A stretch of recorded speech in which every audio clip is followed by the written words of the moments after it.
Today we're going to read a book called Ada Twist, Scientist.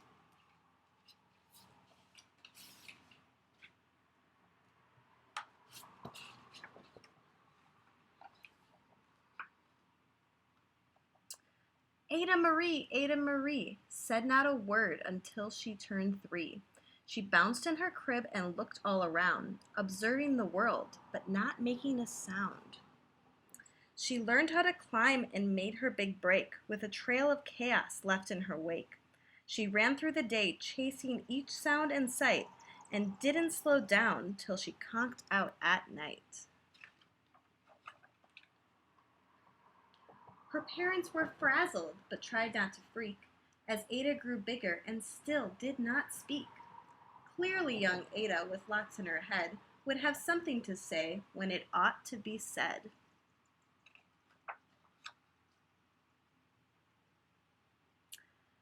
That's just what happened when Ada turned 3. She tore through the house on a fact-finding spree and climbed up the clock just as high as she could. Her parents yelled, "Stop!" as all good parents would. Ada's chin quivered, but she did not cry. She took a deep breath and she simply asked, "Why?"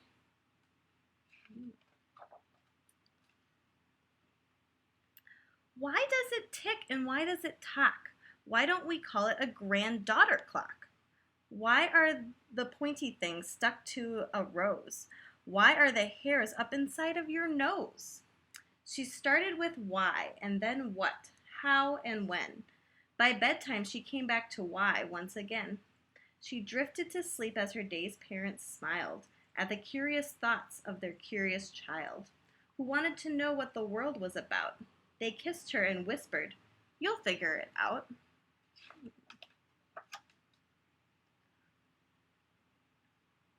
Her parents kept up with their high-flying kid, whose questions and chaos both grew as she did. Wow, she asked a lot of questions.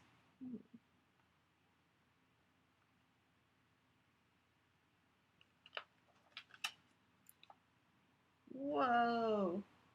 Let's see what's happening here. Even Miss Greer found her hands were quite full when young Ada's chaos wreaked havoc at school. But this much was clear about Miss Ada Twist. She had all the traits of a good scientist. Maybe she's doing a science experiment there.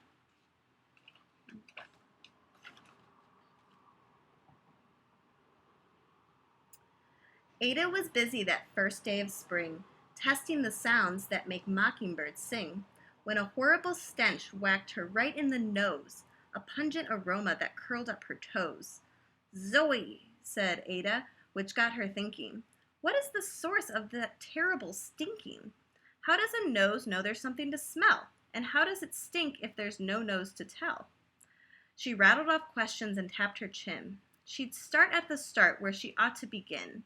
A mystery, a riddle, a puzzle, a quest. This was the moment that Ada loved the best. She's going to try to figure out why does it stink? What does that smell?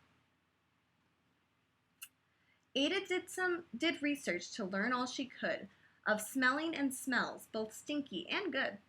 One hypothesis Ada thought could be true. The terrible stink came from Dad's cabbage stew. She tested and tested, but soon Ada knew it was time to come up with hypothesis 2.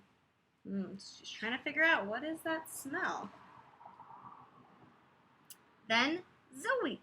The stink stunk again, just like that. Hypothesis 2, it's caused by the cat. The cat couldn't make such a stink on its own.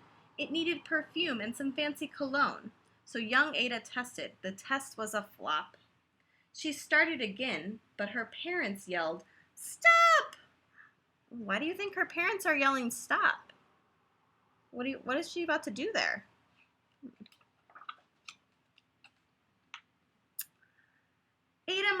Ada Marie, to the thinking chair now, by the time we count 3.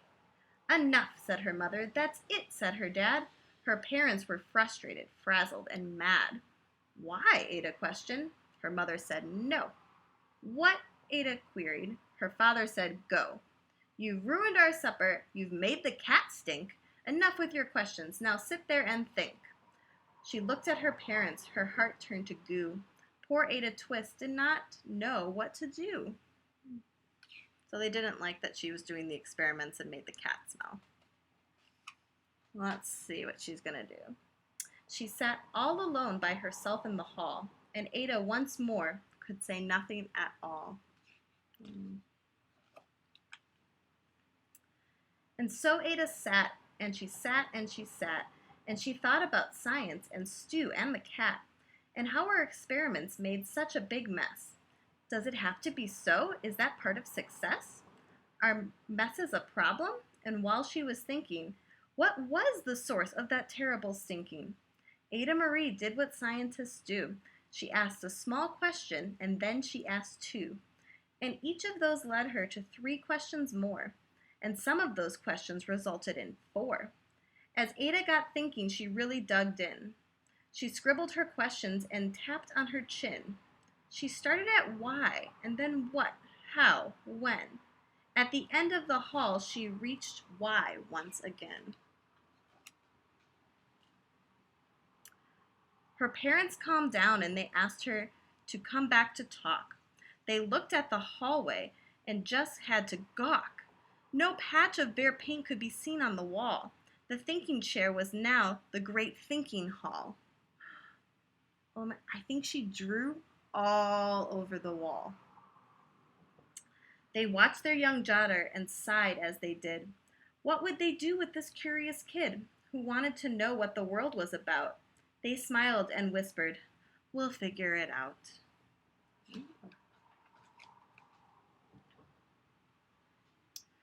And that's what they did, because that's what you do when your kid has a passion and a heart that is true.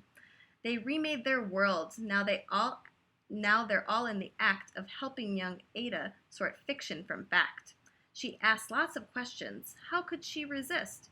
It's all in the heart of a young scientist. Oh, look. So I think they're helping her try to figure out why that thing is smelling, or what the smell is.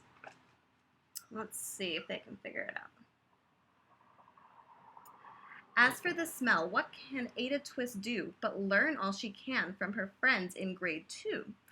Will they discover the stink that curls toes? Well, that's the question, and someday, who knows? The end. So they never did figure out, what is that smell? I wonder what the smell was. I have a lot of questions after reading that book. Just like Ada had a lot of questions when she was sitting in her thinking chair. What questions do you have, or what things do you think about when you think, why? Write or doodle some of the questions that you have when you're thinking using the template on Seesaw. I'm so excited to hear what you guys are thinking about.